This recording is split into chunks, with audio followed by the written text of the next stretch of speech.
Good morning. So here we are back in the shop again. Yesterday, after I stopped filming, or videoing, whatever the heck you want to call this, I finished Sal's pendant. So sort of a funny story here. So as we know, I got the pin done yesterday, and then I said I was going to get the pendant done. And I have a belt sander here that's a little mini belt sander with just like a little 1-inch belt, but it's pretty powerful, but it does the job as far as getting the sprues off quickly and doing the backs and everything. The thing is that you have to be really careful because the piece gets really hot, so you have to make sure you've got water there, and usually I use a pair of pliers to hold it. The other thing is you have to hold on for dear life because the thing is pretty darn sturdy, and I've actually lost some pieces because the belt sander gets a hold of it and poof, there it goes. Well, I barely touched the thing to the belt sander and bing, off it went. So I spent a good half hour looking for it and frankly just gave up and thought, oh crap, I'm gonna have to cast another one. And it's funny because normally what I didn't mention was, as you saw, I only cast 2 pieces. I cast 1 pin and 1 pendant. That's usually something we don't do. Normally we cast multiples because you need to figure in for things that can happen. So you can blow a casting, you can have porosity, you can have bubbles all over everything. There's all sorts of things that can happen as problems when you're casting. So you never cast just one, especially when it's a prop thing and you need it, for a certain date and it has to be there. In this case, because I was demonstrating it and I wanted to show, how everything went, I only did literally 1 of each. So I went ahead and I finished some other pieces here in the shop, and I was getting ready to go inside for the day and hop in the shower, and I was sweeping up, and lo and behold, there on the floor, right over by the investment bucket, was the pendant. So I sat back down and got that so that it is finished and ready for polish as well. So the thing I always do on the mornings, so it's ideal for me if I can finish pieces and then just let them sit overnight and then come back to them with fresh eyes in the morning and kind of see and make sure that everything looks good before I sit down and polish. So that's what I'm going to do. I'm going to go ahead and take a peek at all of my pieces here, make sure that they're all where I want them to be before I sit down and polish. And then I'll be going over to the polishing unit, doing the polish. I will show you guys that. It's not really exciting to me, though, frankly. It's kind of my favorite part because that's when you really get to see how pretty pieces look. It's also when you get to see some of the flaws and you have to go back and do a little bit more work on them. And then now we're at the polishing station. So here's the pin and the pendant. I did go over it. I always refined a few little things, which of course I did. Now it's time to polish. So this is a tiny little motor, and we have these, which are 3M wheels. And they're rubber wheels that are impregnated with polish. So there's different strengths. So the blue one is the first one I'm going to use. Then I'll use this tan one and finish up with the green. The green is the high polish. So here we go. It's not going to be a pretty sound, but you get it.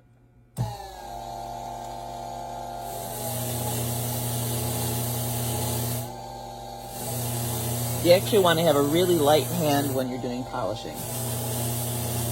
You don't want to over polish. You can always go back and polish more if you need to. And we polish all sides of everything. So we polish the sides, the corners, the bails, anything that we've got. So again, this is all coming from Scott, so that's where I've learned everything from. Okay, and that's it for the blue wheel on the pin. Now I'm going to do the pendant.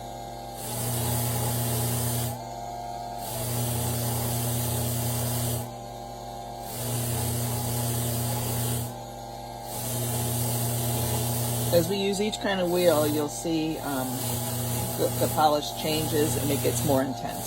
So, and by more intense, I mean shinier and smoother.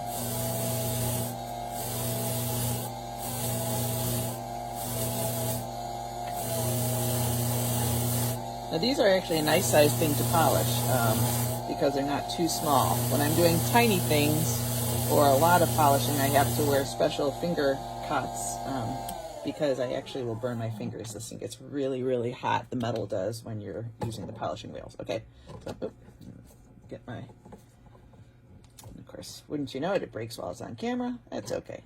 So we'll have to glue that. And now putting the tan one on, which is going to be a little bit finer. Okay, so once again, do all the same bits, this time using this wheel.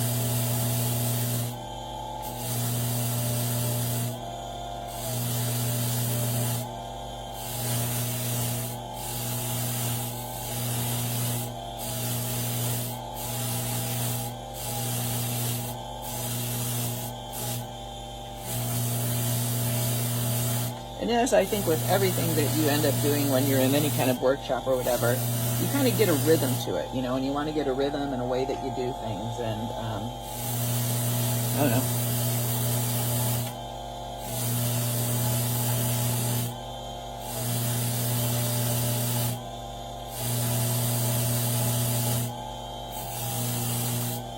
So you even go around that little bail thing, even though you'll never even see that because it'll have a jump ring on it.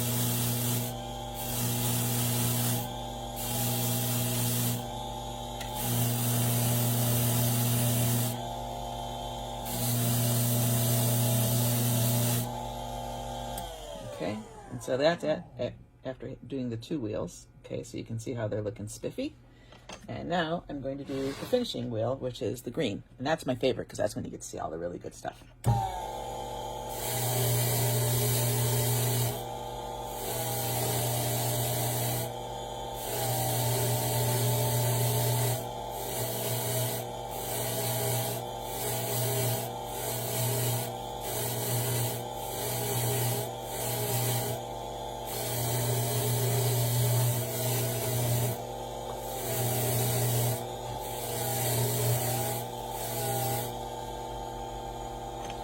And then this one.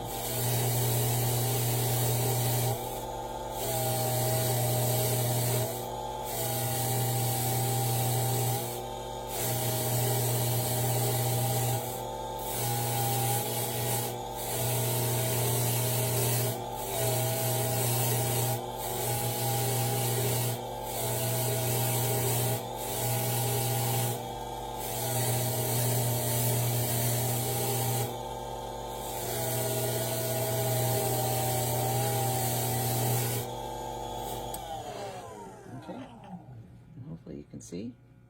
That's what they look like. Okay, so now the next step, those are done.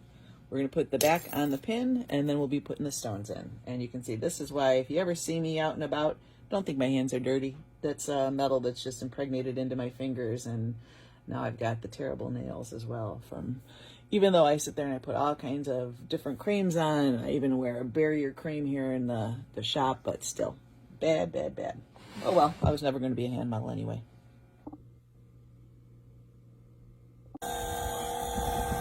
And here's a nice close-up for you so you can see how that goes.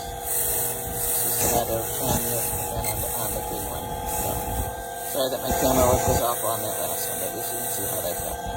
So, here we go. Ooh, pretty.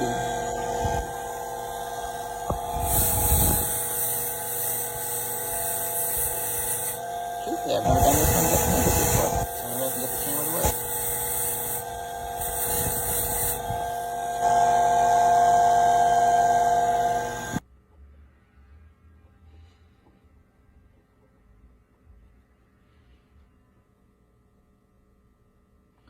All right, and this is a temperamental sparky machine, and this is going to put the back onto Sal's pin. So I put the back in here, I have a tack in there, I give it a charge, get the bolts up nice and high, and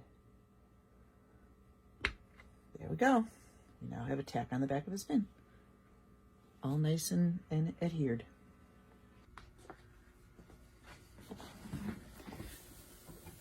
And now the last real step of doing these pendants is getting the stones in. So these are, or were, prop pendants, and the stones that Sal picked up are not actual genuine stones. They're really cool cabs that have a mirrored back, which means that they have nice, they look great on film. So, but you can't set them because they are plastic and they will break and crack before you actually get them in. So we glue them in. So got my glue.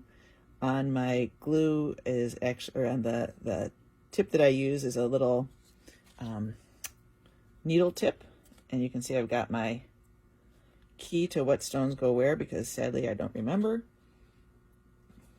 We made these a while ago, so, and that's it. all you do is just a couple drops of glue. And I do have my glue covered up just because I'm not giving you all my secrets. So we know a glue that works fantastic for doing this. And it's not a jeweler's glue. It is made for something else. But it works awesome. And it does not let the stones fall out. So we tell our prop master friends so that they can, if they need to fix something, they can. But I'm not putting it out there for general public. So there you go. There's the 3 stones in there. And we happen to know how these fit because we literally made so many of these pendants for the ones that we use, the screen version ones, that are different than these. They're not the Sal Perez version, but the stones fit in the same and everything. So, but obviously these are silver and they are different. So yeah, you have to work pretty quick because the stuff does dry really, really fast. And once it's dried, it's hard to get out. So basically I would end up having to drill the stone out, which is a real pain in the butt. So you don't want to do that. And one more stone.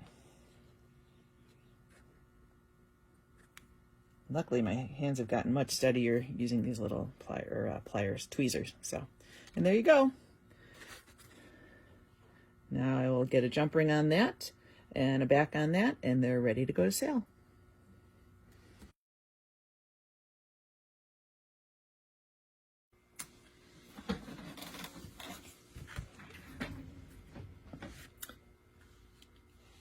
Now that the stones are in, we're going to do the last part of finishing these.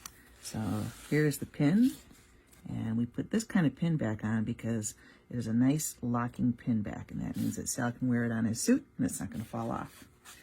And I'm going to take the pendant here. I've got my trusty tools. I know that Sal does not wear small chains, so I'm going to put a rather large, or larger than I would normally put, jump ring on there. And he'll probably still want a big one, but who knows. Okay, and da-da-da. Make sure that's all nice and snug and all good. Good.